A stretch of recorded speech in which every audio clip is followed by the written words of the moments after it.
Vencemos, o bem vence o mal!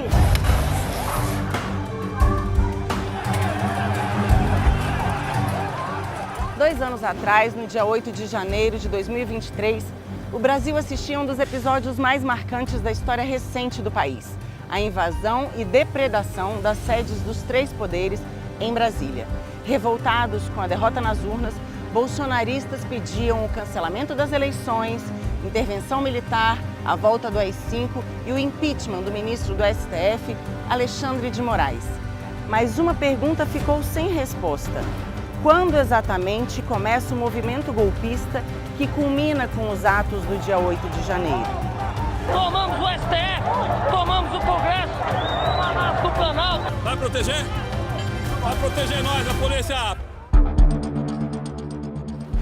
E o Bolsonaro soube manipular muito bem esses sentimentos populares, já desde o começo do governo, já na verdade na eleição de 2018, já aventando a possibilidade de fraude eleitoral, a pauta do voto impresso, que o sistema não era seguro, e isso tudo acaba desembocando no 8 de janeiro. Ele anunciou inúmeras vezes que ele não aceitaria o resultado das urnas, né?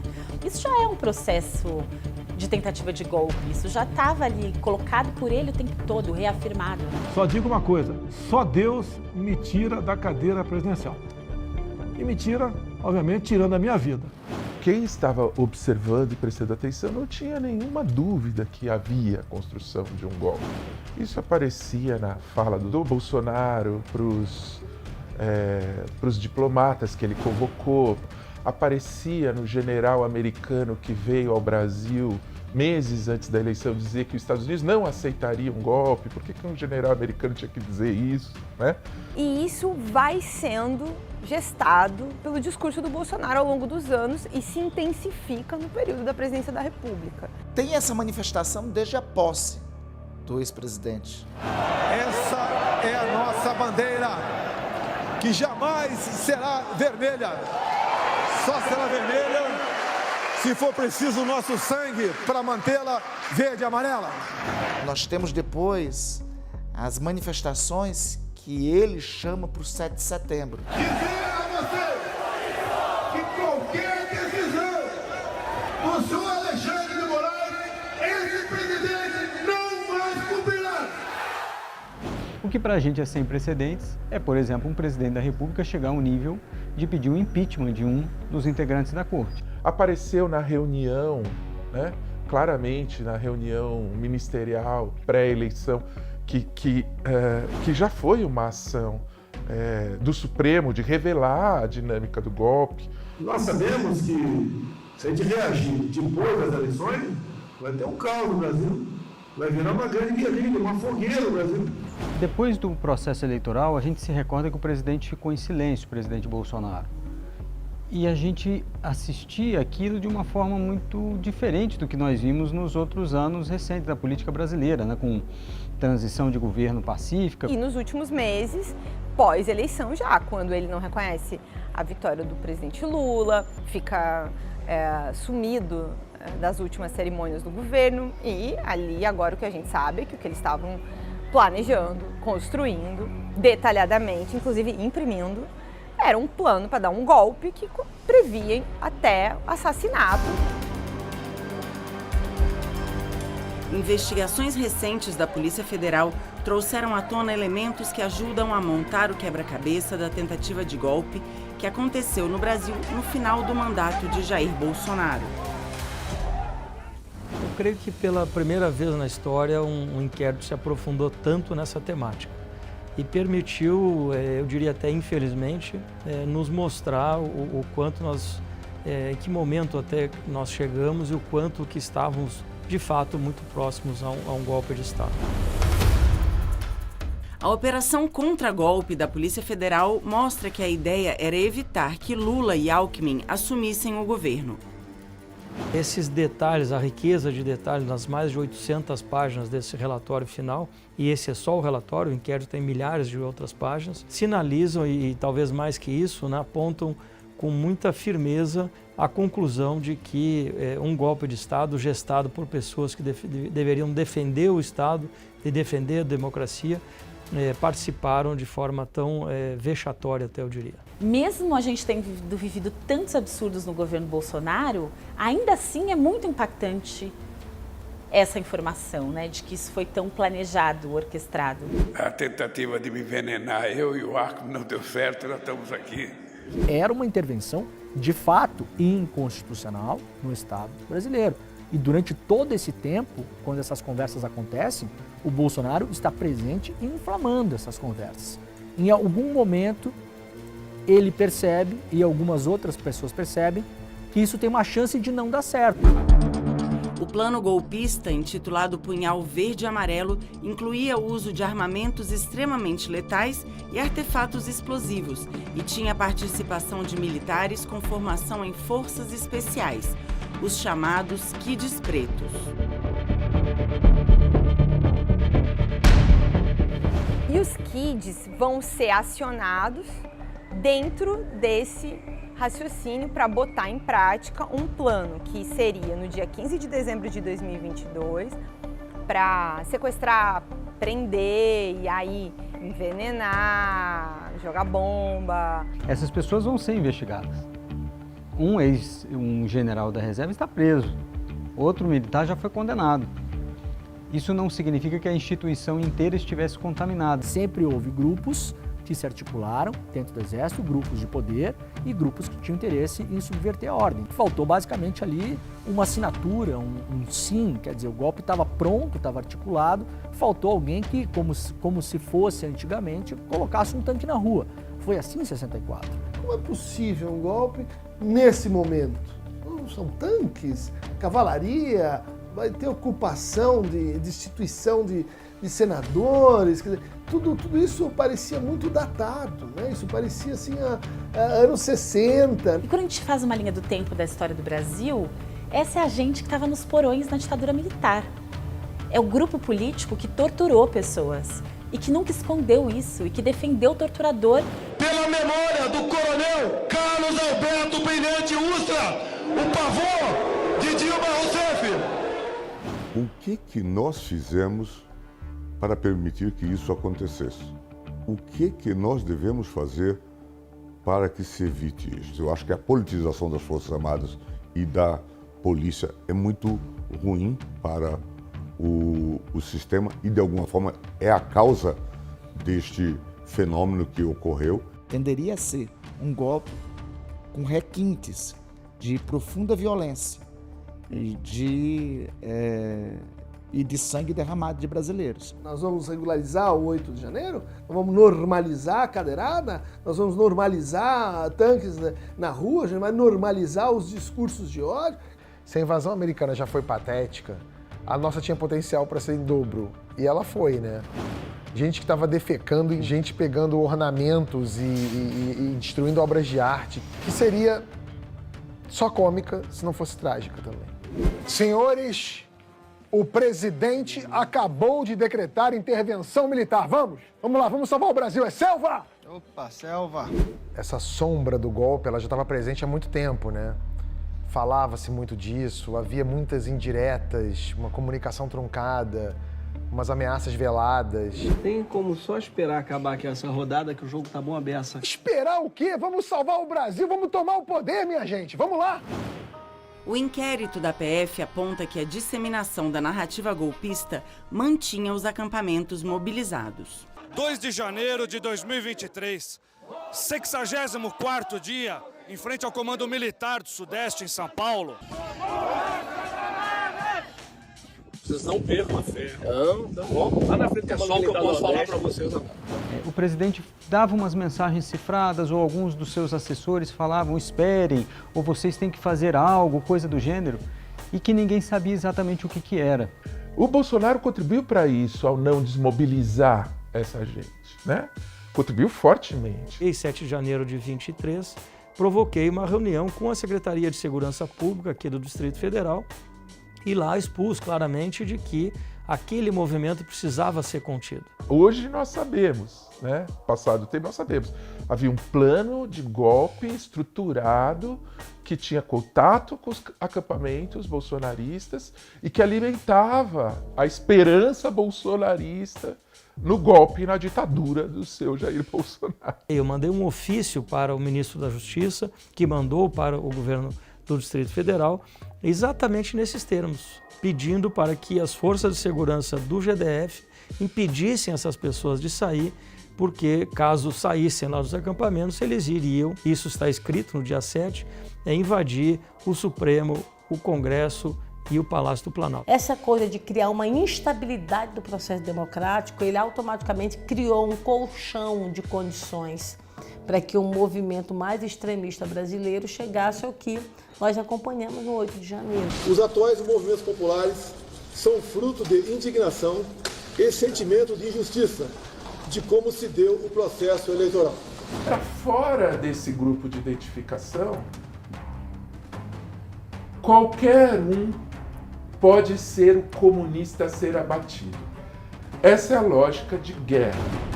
Segundo a PF, os investigados agiram de forma coordenada com influenciadores digitais para incitar bolsonaristas a pressionarem o exército para dar respaldo ao golpe.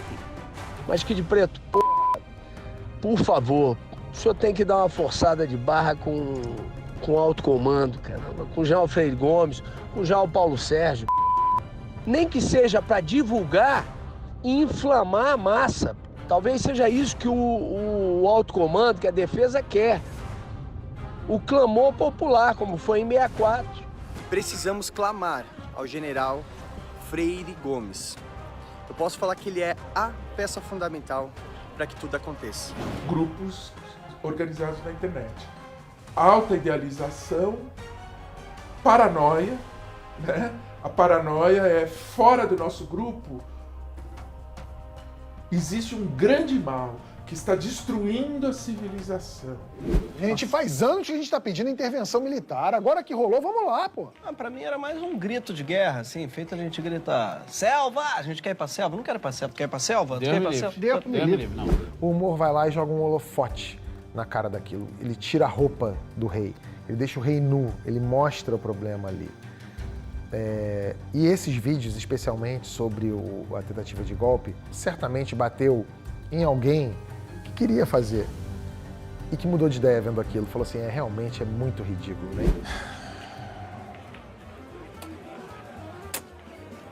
Isso que vocês estão jogando aí é biriba? Biriba. Uhum.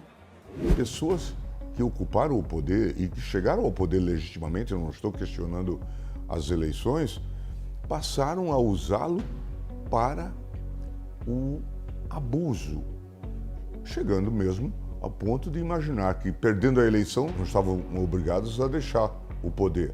Nesse cenário, um golpe militar é um remédio, né? Você disfarça isso, você não chama de golpe militar, você chama de intervenção constitucional através de uma leitura equivocada do artigo 142, que entende que as Forças Armadas são uma espécie de poder moderador, uma tese esdrúxula que, aliás, já foi derrubada no Supremo Tribunal Federal. Não faz sentido algum considerar as Forças Armadas um renascimento do poder moderador. Suas atividades, suas faculdades, seus poderes estão definidos no artigo 142 e na legislação regulamentar. As Forças Armadas estão submetidas ao poder civil e é bom que assim o seja.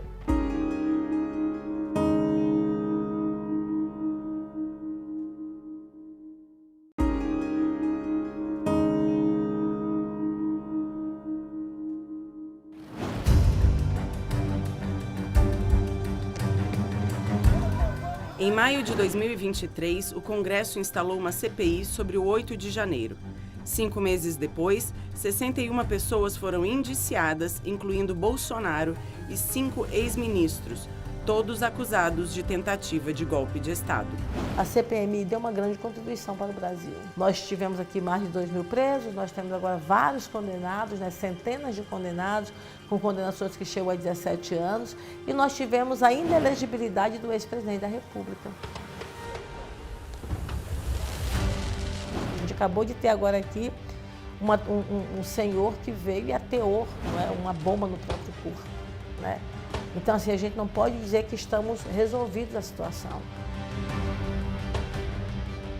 E eu separaria esse tipo de conduta que houve de ataques, de ameaças, de terrorismo, do que é realmente um discurso legítimo de direita. Um discurso legítimo de direita, conservador, está na sociedade. A gente não pode ter a ingenuidade de acreditar que lobos solitários têm ideias sozinhos de se explodir na frente do Supremo. E esse bolsonarismo, ele está articulado. Ele tem dinheiro, ele está articulado com outros países do mundo. Ele tem técnica, ele usa tecnologias sofisticadas. A gente continuará discutindo isso ainda, pelo menos até o ano de 2026, quando nós vamos ter uma nova eleição, muito provavelmente com o presidente Bolsonaro fora, porque está inelegível e pode eventualmente ser denunciado e condenado pelo Supremo Tribunal Federal. Outro episódio recente foi a prisão do general Braga Neto, ex-ministro da Defesa de Bolsonaro, indiciado por obstruir as investigações. Ele, junto como parceiro de chapa do Bolsonaro, e isso era uma coisa que a gente ouvia no bastidor, é que o Bolsonaro tinha escolhido ele para que, caso precisasse um golpe, ele seria o responsável por acionar as Forças Armadas. Há atos executórios desse plano, há vigilância do ministro Alexandre de Moraes, há impressão desses documentos, há um planejamento executado, há reuniões sendo feitas, há pagamentos de valores, há deslocamentos, há o processo de anonimização daqueles principais investigados, ou seja, havia muitas ações em curso. Depois existia a colaboração daquele, depois esta manifestação ela estava associada com aquela comunidade que foi incitada pelo gabinete do ódio. Ou seja, a gente foi montando retrospectivamente a sequência de golpes dentro do golpe. É essa democracia que está prendendo pela primeira vez uma liderança do exército golpista brasileiro, que exatamente quer destruí-la, né? Então nós temos aí uma queda de braço, né, entre dois Brasis. E pelo que a gente vê das investigações da Polícia Federal, alguns deles aparentemente liderados pelo Braga Neto, mas não só, ainda estavam dispostos a dar esse golpe, talvez mesmo sem o Bolsonaro, ou talvez sem o Bolsonaro temporariamente, mas em o golpe dando certo, restituindo o poder ao Bolsonaro, falando, olha, você fugiu, mas a gente deu um jeito aqui, então volta para cá para reassumir esse governo. Em 30 de outubro de 2022, Lula é eleito. Bolsonaro não reconheceu a vitória do petista. O silêncio dele era a senha que seus seguidores esperavam. Foi então que começaram os bloqueios nas estradas e os acampamentos em frente aos quartéis. É claro que as pessoas podem ter entendido o silêncio do presidente numa certa direção. E também sabemos que o presidente, durante todo o período dele na presidência, entrou em conflito, especialmente com o Supremo Tribunal Federal, e falou muitas coisas, participou de manifestações contra o Supremo. Começa uma articulação, de fato, material para que o Lula pudesse não assumir. E a grande ideia era encontrar, de algum modo, algum motivo que desse uma vaga esperança de que a eleição tivesse sido fraudada. Contrata-se uma consultoria pelo partido do Bolsonaro, de uma empresa muito obscura, que faz lá uma espécie de verificação do processo eleitoral, meio artesanal, meio picareta, e mesmo assim chega à conclusão que não havia nenhum problema nas urnas. O PL, partido do Bolsonaro, esconde esse resultado e divulga um resultado fraudulento em relação a isso, instam o Exército a fazer um acompanhamento do processo eleitoral, o Exército faz o acompanhamento, o relatório é bem claro, dizendo que não há nenhum indício de fraude nas urnas, forçam o então comandante a não falar isso, então o Exército solta uma nota dizendo que não identificou nenhum processo fraudulento, mas não pode garantir que não haja fraude, né? É uma forma de manter acesa a chama, e naquele momento eles entendem que, de fato, o governo Bolsonaro acabou. Nesse ínterim, entre o final de novembro e dezembro, é que uma parte desses militares decide então ir para o tudo ou nada. Então nós vamos ter esse novo quadro, um protagonismo dos militares na política que a gente não tinha vivenciado antes, sob 88. Em suma, vamos ter esse regresso que vai se revelar extremamente perigoso. E muitos viram nessas aglomerações formas de seita. Você tira a pessoa da seita e ela diz, opa, voltou aqui normal, é o meu velho filho, é o meu marido. Se eu escrevesse um roteiro dizendo que ia ter gente marchando, fingindo que é soldadinho, com um chapéuzinho, queimando o pneu, botando lanterna de celular pro alto para ver se alguma comunidade alien ia ajudar o golpe, se eu escrevesse um negócio desse na sala de roteiro, eu ia falar assim, não, isso aí tá exagerado, não rola. E tudo isso aconteceu. Eu tive algumas vezes no acampamento, conversei com algumas pessoas, teve um que me abordou um dia lá, que ele falou para mim que ele era um extraterrestre, que ele estava ali infiltrado e que assim que o exército tomasse, os extraterrestres iam ajudar o exército a tomar o poder. Declaro aberta... Um mês após a vitória de Lula, uma audiência pública foi realizada para discutir inserções de propagandas políticas eleitorais. No entanto, os participantes aproveitaram para propagar informações falsas e acirrar as manifestações. Esse remédio que a Constituição Federal traz é artigo 142. Pelas cadeiras arrancadas, pelos danos que causaram, que havia uma raiva intrínseca que foi, de alguma forma, manifestada nessas agressões.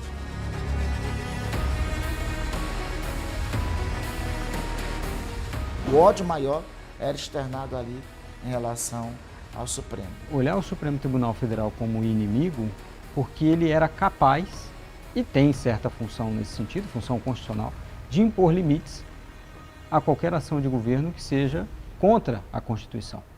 E aí, para quem prega valores antidemocráticos ou para quem ataca a democracia, o STF virou o inimigo. O famoso gabinete do ódio começou a destilar discurso de ódio contra as instituições, contra o Supremo Tribunal Federal, principalmente, contra a autonomia do Judiciário. Eu acompanhei de perto os eventos terroristas do 12 de dezembro de 2022, a ameaça que esteve sobre o presidente da República. Por pouco, eles não invadiram o hotel onde o presidente Lula e o vice-presidente Geraldo Alckmin estavam. Isso desencadeou um movimento daqueles golpistas que estavam acampados frente aos quartéis do Exército Brasileiro e que tentaram invadir aqui esse prédio, depredaram vários prédios públicos, incendiaram ônibus, veículos, enfim, gerando uma grande situação de uma eclosão do movimento mais forte. Depois, no dia do Natal, véspera do Natal, você tem uma tentativa de bomba dentro do aeroporto de Brasília. Cujas pessoas foram presas, estavam com armas longas, com miras telescópicas para, possivelmente cometer um crime, um atentado contra o presidente eleito. E depois culmina com o 8 de janeiro.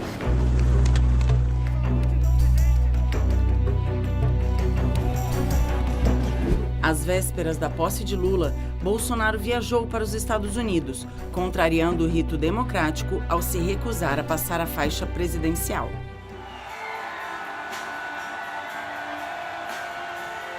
O Bolsonaro vai embora para os Estados Unidos e em seguida acontece o 8 de janeiro e aí não é nem só ele, né? Aí era a República da Flórida. Porque aí o Anderson Torres também foi para lá naqueles dias, sem constrangimento, né? Tinham outros parlamentares, alguns ex-ministros que naquele início também seguiram o Bolsonaro. O que me surpreendeu foi ela ter acontecido uma semana depois da tomada de posse, no dia 8 de janeiro, né? Quando já não havia mais nenhuma possibilidade, né, disso ter nenhuma eficácia política real. Caiu vamos dizer assim, a parte estratégica militar do golpe, mas não caiu a dimensão popular, né?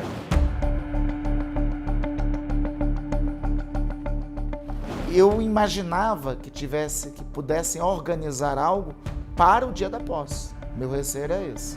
O que eu não esperava era a negligência coordenada e organizada para permitir que eles acessassem as sedes dos 3 poderes. E percebíamos, né, que havia um déficit explícito de segurança, de policiamento, de que as falas eram alteradas, que havia um conteúdo assim messiânico e exacerbado das pessoas que estavam reunidas. Uma atuação muito, eu diria, tímida, uma situação, uma operação mal planejada, uma operação que não condiz com a altura e o trabalho que a Polícia Militar do Distrito Federal faz durante toda a sua história.